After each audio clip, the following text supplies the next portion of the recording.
Welcome, and we're so glad you're here for another mental health and wellness chat. I'm Brittany, and I'm one of your VC Counseling Center counselors. And today we have a very special guest. Hi, I'm Sophia Camacho, and I'm actually a director here at the college.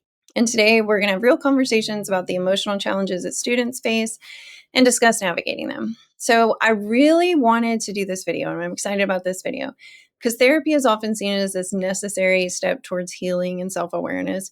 But for a lot of us, it's really not that simple. So whether it's cultural stigma, financial barriers, past experiences, or just general uncertainty about the process, seeking therapy isn't always the most obvious choice.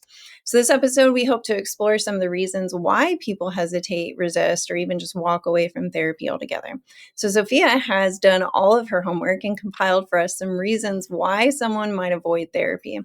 And I like these reasons because a lot of them are outside of the typical reasons that we hear people cite and that I think about as a therapist, right? Because for me, I feel like the biggest barriers are like financial reasons or time restraints. So today we're going to discuss some of Sophia's reasons and hopefully have an insightful conversation about help seeking and therapy in general. So once again, thank you so much for coming up with these points. Because like I said, I had her send me her points because I didn't want to put points in her mouth, so to speak. And I think that these are really insightful and kind of things that people struggle with, but I don't think that we may not even acknowledge ourselves, or that we may not, when I ask you, come up with a list of reasons, I don't think a lot of times people think about these. Yeah, and I hope some of these resonate with students. Maybe they're like, "Oh, yeah, that sounds like my life a little bit." Exactly, yeah. So, okay, what is your first point? For me, the first thing that came to mind was home environment, right? There's a big difference between living in a home where maybe like you talk openly, you can confide in your family members about everything. You're like BFFs with your mom or your dad, or your siblings. But that was not really my upbringing. I grew up in a house where, I had a single mom. Never knew my father. And so, single moms are like the strongest people out there. Yeah. But one thing they tend to do is kind of hide their struggles from their kids, right? So I think she hid a lot of what she was going through from my brother and me. And I think I just over time internalized that to being like, well, I need to be strong too, right? That was my role model. And what comes along with being strong is like, I can solve my problems myself, right? I don't need to talk to someone, I can do it. Well, and I like that you chose this point first, honestly, because I feel like I hear this one so much. And there's two different ways I hear it from people, too. There's the explicit statement from family of, problems stay within this family. You do not talk with people outside of this family about problems. Your problems are your own. You don't need to tell other people. If you're telling other people, then that means that you're gossiping or something negative. So I feel like for a lot of students, even just coming in and seeking like professional therapy breaks that norm in a family and is like totally taboo and not allowed. And then there's, like you said, where maybe we don't even hear it explicitly, but we just get a message that, emotions, problems, this is something that you need to keep within yourself, and your worth or your ability is based upon your ability to just handle your problems all on your own. Yeah. And I know this is not going to be the case for a lot of students, but my mother also just happens to be a licensed professional counselor That's herself. hilarious, yes. Yeah, perfect, right? So I definitely grew up in an environment where she didn't complain about her work, but we all vent about our work sometimes, right? And so I got that perspective of like, well, I don't want to be part of this problem, or I don't want to be one of the people going to therapy because that's what she's doing for a living. I've got to fix things. I've got to be strong. I've got to show her that she raised me right, and I'm not going to end up needing that. And, only later do you realize like that's not necessarily the majority viewpoint that you want the world to take about therapy. Well, to be fair, I think that therapist kids are the least likely people to ever go to therapy, regardless of what their parent was like, honestly. Because I think if my daughter was here, she would also say, I don't need to go to therapy. You therapize me all the time in just normal conversation, Yeah, it's not just like a little stigma to it, but yeah, you're right. It's kind of like, I guess you get it a little bit in the home. And so you don't naturally seek it out outside of the home. Yeah, no, and that can make sense. And I think, like I said, I think family is a really good point to start with this and looking at our own. expectations and our family influence on our decisions of, what does my family say about help seeking in this way? And I think an even better question is, am I addressing my problems in a different way? Because I feel like therapy is so often pushed as this, end all be all way of addressing problems and issues in our life. When that's not necessarily always true. There is a big portion of people that talk therapy, which is the type of therapy we provide here, where we just sit here and we talk like we are now, that this isn't helpful or beneficial for a lot of people. Some people don't derive help from talking through their problems. Sometimes people need to do something about their problems. They need to do art or, find some way to creatively or just work through these emotions. And talking doesn't have to be the only way that we do that either.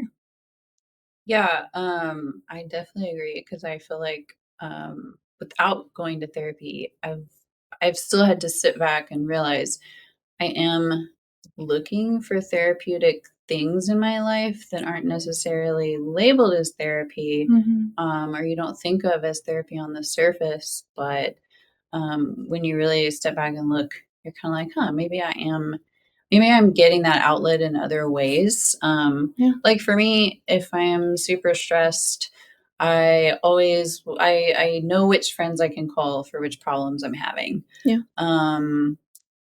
Because I know either they can relate or they can talk me through it or whatever.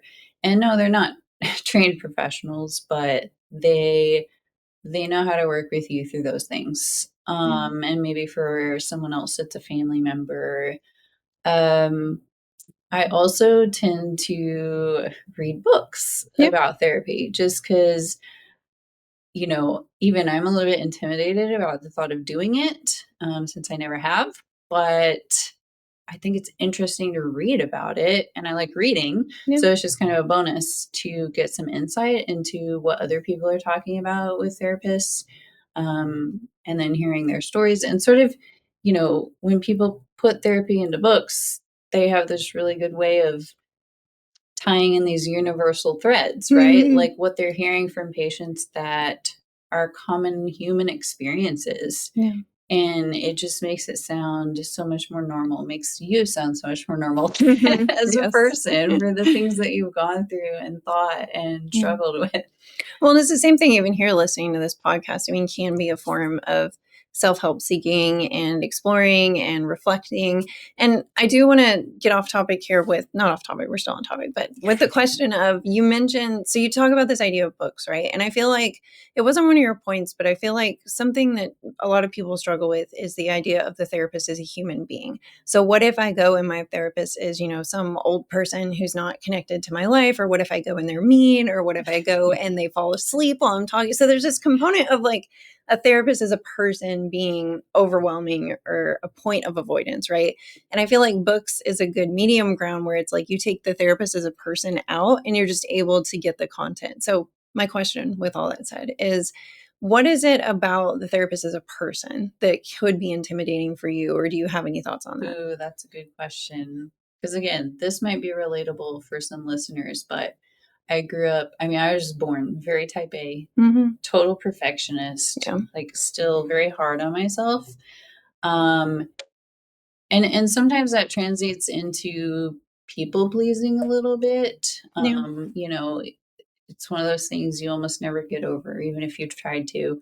And so the way I tried to be like perfect around my mom, is a little bit the same around a Yeah. therapist. I'm like, how are they going to see me?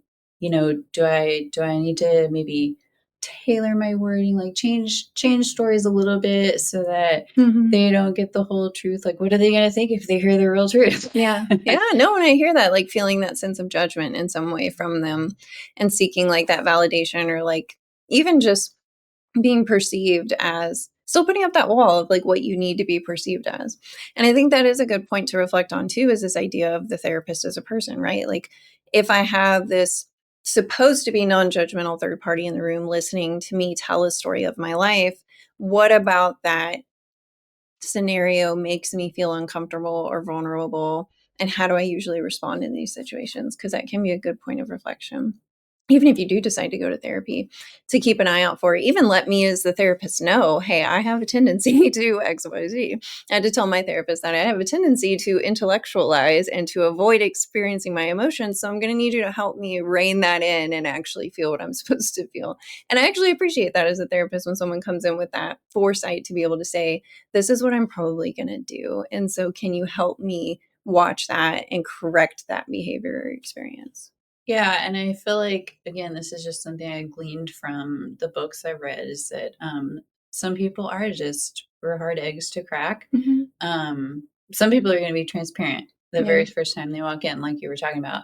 But then some people, it's going to take time around a stranger. Yeah. And I don't know, I kind of love that though, that just the fact that maybe you're showing up to do it at all means like you want someone to crack that shell. Yeah, and exactly. you're willing to see that happen. um and that's okay, even if you can't Mhm. just walk in and say, here's my barriers, here's my walls. Yeah. You're there because you're going to give it a chance, is what Mhm. I think. Well, and that's what I like too about one of my favorite aspects of therapy. And like, if we're getting into the nerd aspect of things, right, is this idea of client resistance, which, as in psychology and as a therapist, is this idea that sometimes people come to therapy and they resist getting better. And so it's this whole phenomena of studying and trying to understand why it is that that occurs. And there's a lot of different reasons and explanations, but ultimately, that's the real question, though, is that, like, we don't resist getting better or solving problems or learning new behaviors because we just want to be difficult. I mean, a lot of times we put up walls to this idea and to change because it is overwhelming or scary or because of past experiences. And so it's really interesting to dive into this to kind of understand the different aspects, understandings, explanations for kind of why people do what they do, and moving away from like, oh, people are resisting getting better, to just like, no, like what is going on in this person's life that change is scary, and not changing makes more sense than changing, if that makes sense. Yeah, and I like that because it kind of goes back to the point of ways that even some listeners might be seeking out therapeutic mechanisms in their lives that they're not necessarily considering therapy. Yeah. Um, but I think a lot of us are more self-analytical than we realize. Yeah. We just maybe aren't always ready to articulate it to another person. Hmm. But, even if your thing is just, going for a run every day, or like if I get really depressed, sometimes I just take a nap. Yeah. And I hope I nap for as long as I can Exactly. to Yes. pass the time. Um, but I'm okay with it because it's healthier than other things I Hmm. could do to deal with depression. Yeah. And I think if people take a hard look at themselves, they'll realize they're probably doing a lot of those things, whether they perceive it negatively or positively, that are good steps Yeah. towards their mental health. Yeah, whether we recognize it or not, we all have coping skills. We all have ways that we've learned to deal with life, stress, negative emotions, whatever it might be. I think the real question is if we're happy with them and if they have a significant negative impact on other areas of our life. If I'm depressed, and if I'm depressed for so long that I'm sleeping for weeks and months at a time and I'm not really getting anything done, then obviously it's like, okay, is this coping skill hurting me more than it's helping me? So Right. we talk about on here too, everything kind of in moderation too, right? Like, there's nothing wrong with avoiding sometimes to regroup, but there's a complete difference between that and avoiding all the time to never actually deal with any given thing.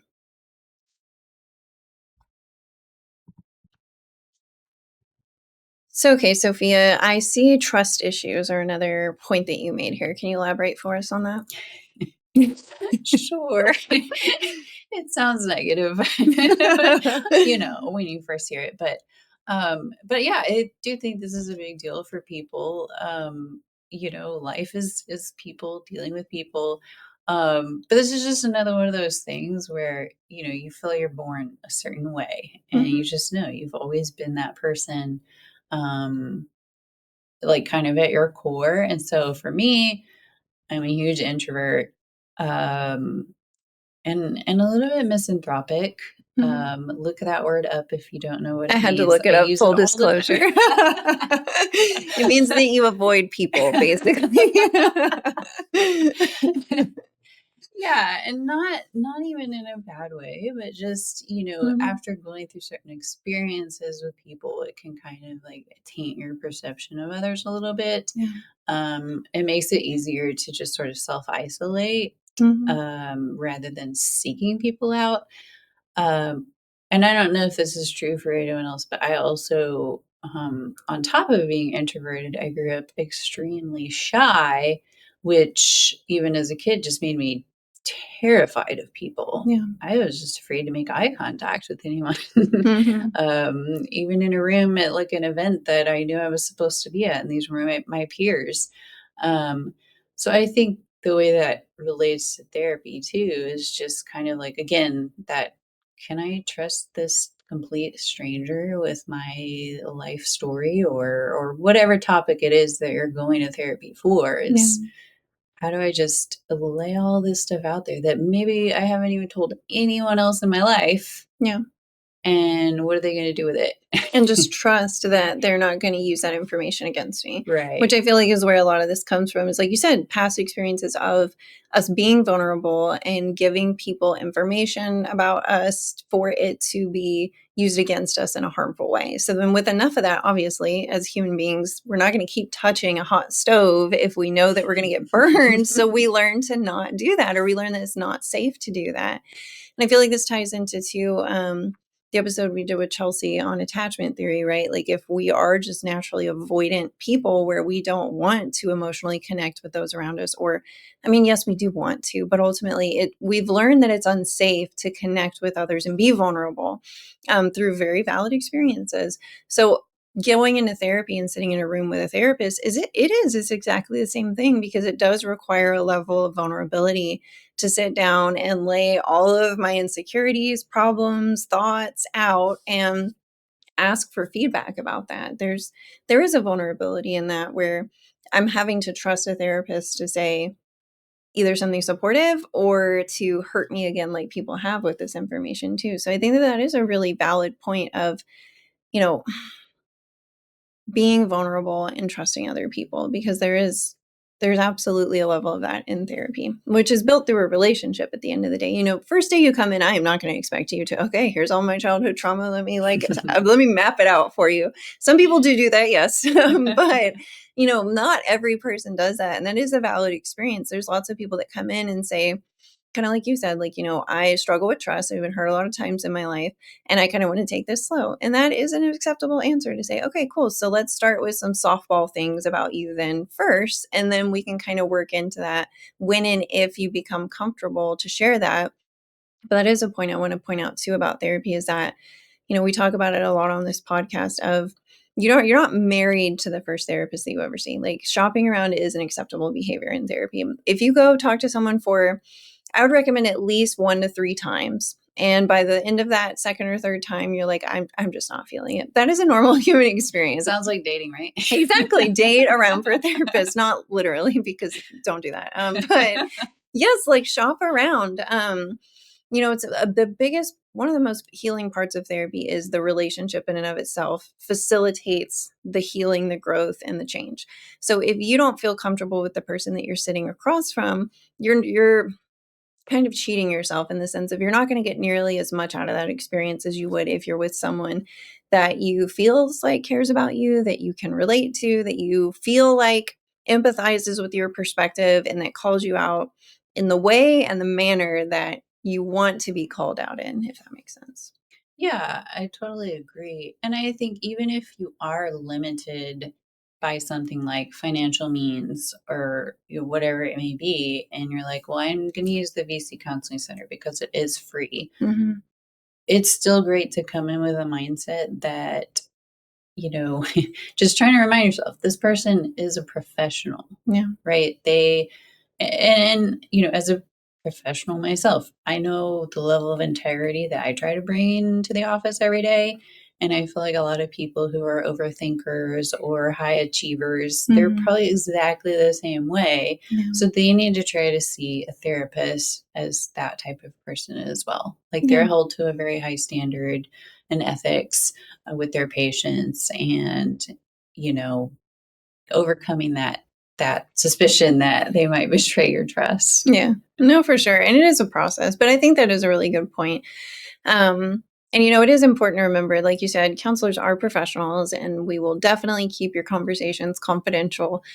We have another episode where we kind of talk about this, where most of the things that you ever share in therapy are going to remain confidential under protection by law, with the exception of like if you're going to hurt yourself or someone else, child abuse, neglect, things like that, which all of this will be reviewed with you before you actually share any information so that you can ask questions or even frame hypotheticals of what if I told you something like this? Is this a situation where you'd have to tell, my dad or something? And those questions are valid and can absolutely be addressed the first time that you meet someone.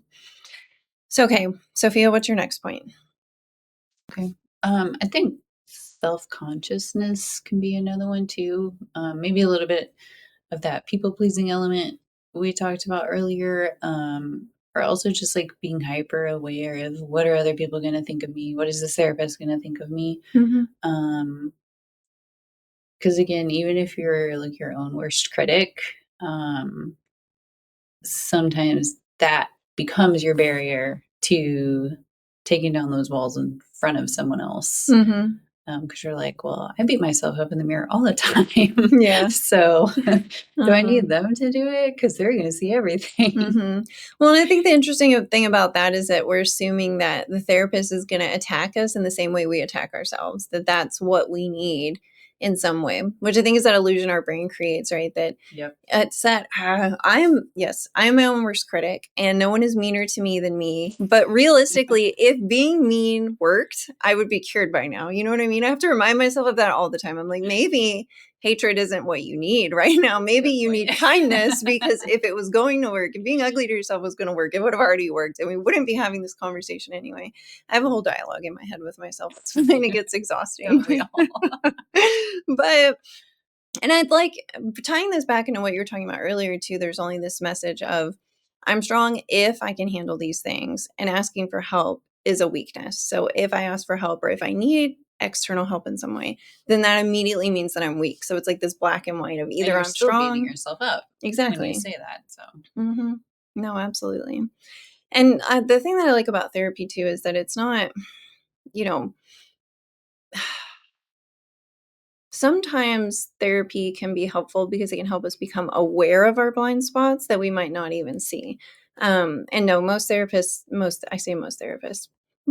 are not going to be negative or critical to you. I think that's the most healing thing for most people, is finally having someone in our life that is compassionate and unconditionally accepting of who we are, even when we feel like we're an awful person in that moment or we've done an awful thing. Having a therapist say, like, you're a human and you made a mistake, and it's okay to make mistakes, and you're going to make lots more in your life. What matters now is what we do from this point forward. I feel like that can be really healing for a lot of people. It's like, for a lot of people, it's almost the first time that we've had that in our life, where someone just unconditionally accepted us, even when we feel like we're awful in some way. And you're right, because gosh, am I in a therapy session right now? You'd be surprised at how often that comes up right now. But yeah, you just made me realize, like, I'm just, especially in my past experience, I'm very used to criticism, whether it's self-criticism or from others, and that just drives that need to be more perfect. But you're right, even I know a therapist is not there to criticize, they're there to listen. And no matter how good I am at self-analysis, it's still helpful to have an external point of view to maybe come up with solutions that I couldn't come up with on my own, even if I can identify my issues and my struggles and my weak points alone. Yeah. Solutions, or just having peace of mind that somebody heard me and says this is normal human experience is probably more rewarding than what I'm doing. Yeah. Well, and something that comes up so often in this office with so many people is, I'm wondering if we might be overthinking this right now, because I feel like we've crossed this line, because it happens so often. And I feel like that's something that I so often have to interject with people. And that's what I liked about therapy when I went, was I'm the type of person, if I talk out loud long enough, I will find it. I'll find that solution somewhere in there. I just need to like visualize the web and make it all, connect it all and make it make sense. And having that outside perspective to say, hold on, pump the brakes. I think we're overthinking this section right here. What if it's as simple as what's on the surface? And it can kind of help redirect that overthinking spiral that we can sometimes get into, where especially when you intellectualize a lot and you are an intelligent person, I feel like we get lost in those thoughts so much. And when there's nothing to pull us out of it and kind of look at it at a big picture and be like, okay, but yes, while all those things are true, it could just be as simple as that person was having a bad day today and just didn't acknowledge you. Whereas I'm over here like 50 feet deep in, do they know about my secrets? Do they hate me? All these negative things, right? So therapy can be helpful for that in the sense of like becoming more aware of blind spots, I guess. Oh, yeah. And shout out to the other overthinkers out there because, yes, you want a definition of a classic overthinker. I'm right there with you. Yes, absolutely. It is a plague, but it is what we are hardwired to do. So we're working with it rather than against it is the goal. So I do want to circle back around to something you talked about earlier, where you said sometimes we're already seeking out therapy, maybe in ways that we don't necessarily realize. And I wanted to take a little bit of time to kind of expand on this because I feel like there's a population of people that are never going to come to counseling or therapy. And that's, you're right. Like, feel free. But I think this is interesting to explore in the sense of, if we're not getting structured help in a professional way, how do we as people seek out help on our own? So what are your experiences with this, Sophia?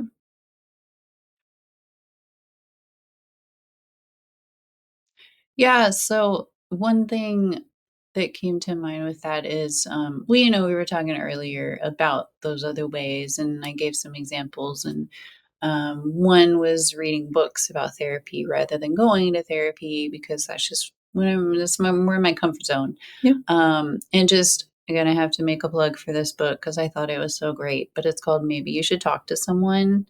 If you like reading, try that book. It was great. And again, the writer was really good at kind of drawing these common human threads across the stories that she was hearing. And she was a therapist herself, going to therapy. Yeah. So if anything's going to highlight the value of therapy for you, it was her story. Yeah. And then another thing was, maybe you're just like talking to friends. Like, again, I know which friends I can call for certain topics that Yeah. I'm struggling with at the time, whether it's dating, relationships, work, whatever. There's just key people that you have in your life that are perfect to talk about that thing. Mhm. And I actually was, because how our phones stalk everything we do and say, Yeah. every moment of the day. So I was scrolling through Facebook and I saw this study pop up. Yes, I get nerdy things like that Mhm. on my Facebook all the time. But it was a study that said women venting to each other is actually a good thing because it reduces cortisol, which is stress related. Yeah. And I was just like, how great is that? Because it's easy to perceive venting as a negative thing, and even to avoid doing that sometimes. Yeah. Because you're like, oh, I don't want to complain too much. But it was kind of a relief Yeah. to read that. So I have so many points here on this. First of all, when Sophia sent me her outline, I asked her for a copy of it. That was the first thing that I thought when I saw that study dropped. I was like, this is why I love you, Sophia, because you cite sources in your outline. First of Nerd all, alert. no one's done that yet. You have the crown for that. But you did send me on a rabbit hole with this. So I was trying to find the original study that you were talking about. And then I also got on a nerdy rabbit hole going down and looking at really exploring this idea, right? Because I feel like for so long, I've talked in educational groups and stuff about how venting is an appropriate, normal behavior that we all do as humans, but there's a fine line between like venting and processing. And sometimes venting can obviously be negative because, like you said, which I feel like we could do a whole podcast in and of itself on like women and femininity and being perceived as nagging or whining whenever we do vent. But sometimes venting can be unhelpful in the sense of like, okay, if I'm thinking to myself and I say like, okay, let me go through my list of friends in my head of who I could vent to this problem about. looking at and almost reflecting of like, okay, why did I pick this person specifically? Is it because I know what their response is going to be and I'm seeking validation? Is it because I know that they're going to be harsh with me? Is it because I know that they're just going to co-sign whatever I say? You know what I mean? So that can be one like place Really to good reflect point, on yeah. this because too, even like, even looking at how people in your life respond, sometimes there are people in our lives that will avoid us if we vent, quote unquote, too much to that person or whatever.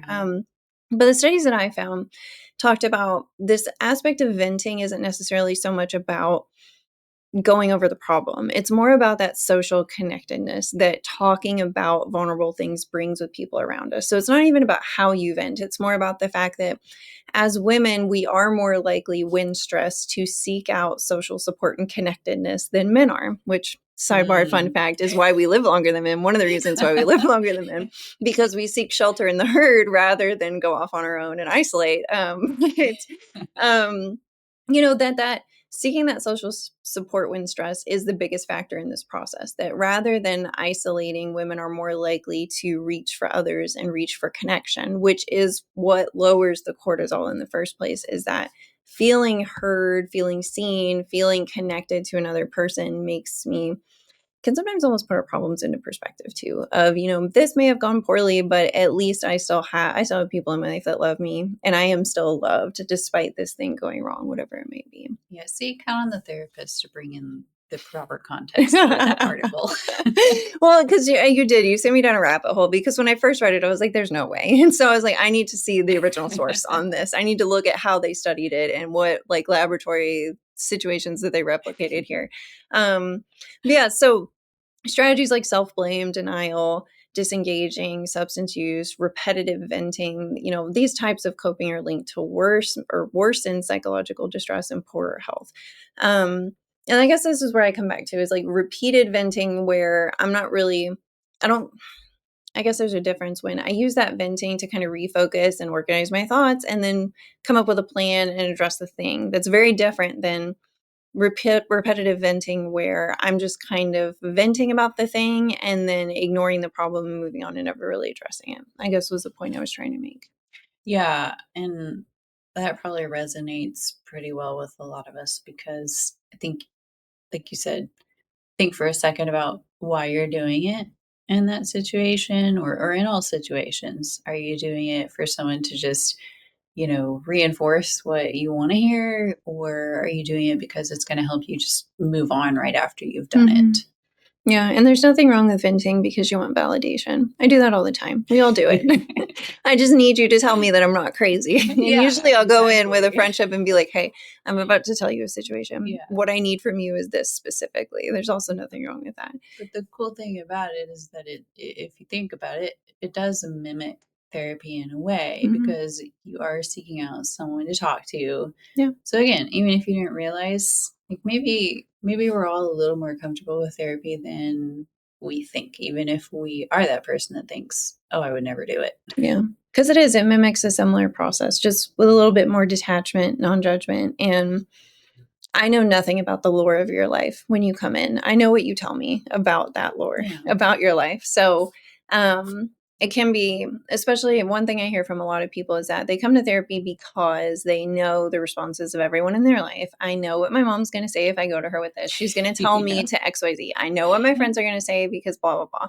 So they want a differing perspective that maybe gives them an angle that they haven't looked at yet to consider about themselves, the situation, whatever it might be. So it can be that too for people as well. Yeah. If you're feeling stuck. Yeah. I don't know if you would say this is true, but I feel like as an outsider to therapy, looking at a therapist myself and knowing you as a coworker, is that like y'all, and also from the books I read, is that y'all get sort of this conglomerate or consolidated view of all the people you see. And that's what helps you put it all together and then tell each new patient, like, no, this thing is normal, or that feeling is normal. That reaction was okay, or this is going to happen again, because you've kind of seen the gamut. Yeah. People are more alike than we think we are.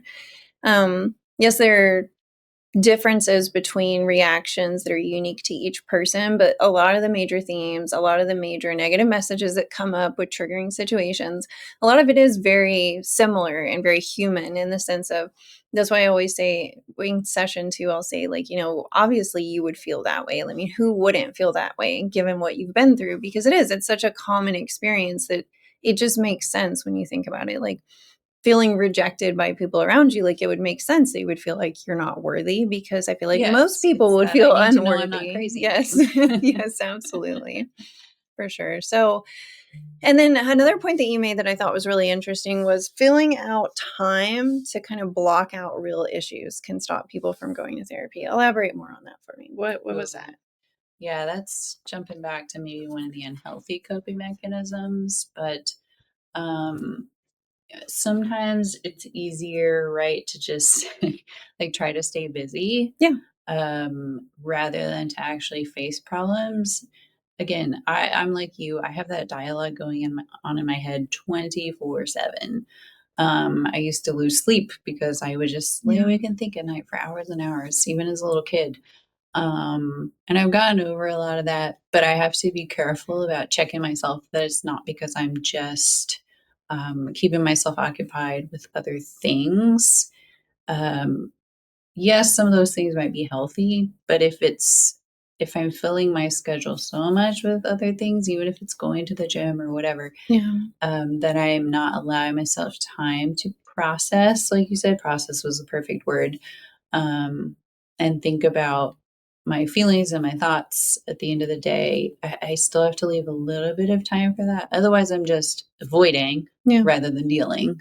Exactly. Yeah. And I think that that's one thing I hear from people that make the decision to come to therapy, is that it's like, it's your dedicated time to focus on yourself and really sit with what happened this week, your emotions, your experiences, whatever it is. Because it does. I mean, yes, therapy takes conscious time and effort, but so does self work in any capacity in our lives. It takes conscious time and effort to say, okay, I'm not going to go into autopilot mode and just get through life. I'm making a date with myself to sit down and reflect on myself, my actions, my behaviors this week, and kind of ask myself, am I happy with who I am right now? And it does. It takes conscious work and effort and time. And I mean, we're people. It's easy to sweep that to the side and be like, oh, I don't have enough time today. I really want to relax and just binge watch my favorite show. And then you look up and it's been, 6 months and you're like, why am I still doing these same behaviors? You know what I mean? It does. Exactly. So yeah, and therapy can be helpful in that way, because it's a dedicated time where you have a weekly, monthly, whatever appointment that you're going to sit down. And for a lot of people, that can be or help with accountability too. Of, I know I'm going to come in your Yeah. office, Brittany, and have to report to you on how XYZ went. So I really paid attention this week and like definitely moved towards my goals. So it can be helpful in that way. It's just that dedicated time to focus on you with structure and also with progress too, because as a third party observer to your life, I can say, I just did it this week. Actually, I can say, I can listen to you think through something, and then I can say, you have made such huge progress. 6 months ago when you came in, you would have gotten stuck in that negative thought loop for hours in here. And today you just flew right by it and redirected it and restructured it in a much more healthy way for yourself. So you can even get that update on like what I'm seeing in the progress within the session too. True. Because, yeah, even if you're self analytical and all, I think you need that affirmation that you're making progress if that's your goal. I feel like we move the goalpost a lot too. Like Yeah. even when you do make progress, you just move on to, well, I still need to be perfect and I'm not perfect yet. So you just keep like pushing the goalpost back. Ooh, that's a good way to put it. Mhm. I'm visualizing that in my mind, and now I'll never get that out of my We've gotten mind. you But we've gotten you to perfect visualization is a moving exercises target. today. Yes. But no, when I mean, it is because and I see that a lot in so many people, and I do it myself, right? Where I'll set a personal goal for myself and I'll reach it, but then it's immediately, there's no celebration, there's no acknowledgement. It's immediately like, what's the next Mm-hmm. goal? And then we move on to the next one. There's no, having trouble sitting with accomplishments and personal pride or even personal acknowledgement of things that we do that are positive. It makes me extremely uncomfortable. My graduation was the worst day of my life because you're telling me I need to come to a place for everyone to celebrate my Oh, accomplishment. yeah. That's so uncomfortable. But it can even be down to small things like this, where in therapy, we can sit with and acknowledge and like affirm and say like, no, you have been doing really, really well. This is how I've noticed that you've made those changes. And, let's come up with a plan to maintain this, or maybe explore like what things might be downfalls or pitfalls in the future, and then planning for the future and moving forward too. See, and to your point, as one of the most introvertiest of introverts, the group stuff, like you said, a graduation ceremony, or even somebody giving a compliment in a big group setting, I just want to go hide, right? Or like duck under the table. But who doesn't like to talk about themselves at least a little bit, right? I think we do like to talk about ourselves. We do like to hear when someone recognizes something good in us, or we've made progress, like we were talking about. And therapy is the perfect way to do that because it's a private session. Yeah. So you get that without without your cheeks blushing. All the discomfort. Yes. Yeah. That's what I always say. I'm like, don't look at me. When everyone compliments me in a room, it's like, oh, please stop. Don't acknowledge me like that. Without like warning me first, so I can prepare mentally for how uncomfortable that's going to be. Oh my gosh. Another good point that you had on here too that I wanted to make sure was said though is acknowledging like, am I doing each thing because it makes me happy or because it makes me forget that I'm sad? And I like that distinction too. I'll let you elaborate on it. I forgot that I said that, but yeah, you're right. Again, that's just another thing I think you have to sort of force yourself to step back and think about. It's just that avoidance. Is that what I'm trying to do? Or am I really doing this thing, reading, watching TV, going to the gym, going for a run, doing this other hobby? Like, am I doing it because it's satisfying and it's making me happy? Yeah. Well, thank you so much for coming today, Sophia. I think this was a really insightful discussion. And ultimately, I think the real point to echo here is obviously this isn't therapy. It's not a substitute for therapy. But I think it's about finding out, knowing yourself, knowing what works for you. If you're uncomfortable with therapy or the idea of professional therapy, there's nothing wrong with that. We're not saying that that's the only way that anyone can have personal growth. Absolutely not. It's one option for people. And I think we did talk about a lot of really good points today to reflect on, to continue growing, whether we choose therapy or not, that, growth is a never ending process, I guess. Oh yeah. That's really the point. Yeah. And like you said, you're not doing anything wrong if you're not going to therapy. Yeah. But hopefully you realize how helpful that it can be. In some way, somehow, from what we said today. Yeah, exactly. Hey, and like we said in the beginning, for VC students here at the Victoria College, counseling is 100% free. So if you're considering trying it and you haven't before because of finances or whatever it might be, this is a great opportunity to come give it a shot. And then if you decide you want to continue professional therapy in the future, we can help you coordinate and figure all of that out too. So, okay.